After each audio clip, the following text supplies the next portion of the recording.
nagkabali, but parang dead ma lang.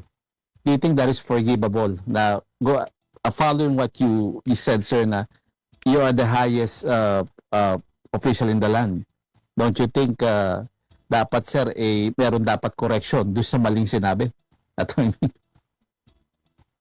Yun na, ang ganda na punto mo, Patrick. No? So, as I said, it was mishandled from the very start. Mhm. Ang nangyari, nag-spiral further down kasi yung Marcos administration, sinubukan pa nilang lumusot.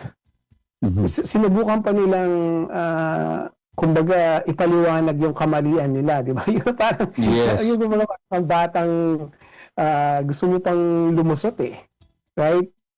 Instead of gaya na sinabi mo, just owning up to it, umarap ka na, sabihin mo na, diretsuhan na sa taong bayan, look, we jumped the gun, pero ito na yung current situation, hindi pa natin alam, etc., etc.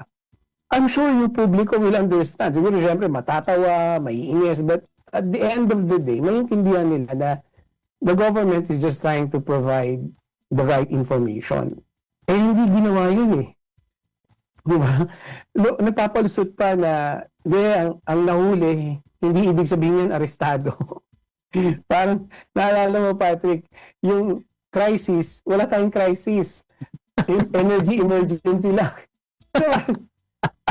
Huwag mo nadaanin sa gano'n, di ba? Yung, lolokohin mo pa kami eh. Yung gano'n yun yung ano mo, di ba? Parang naglolokohan pa tayo eh. I mean, ano ka, gobyerno ka, administration ka, own up to the mistake, just say what is current and available, then let's move on. Ganyan naman talaga. Gaya sinabi mo sa United States, ganyan.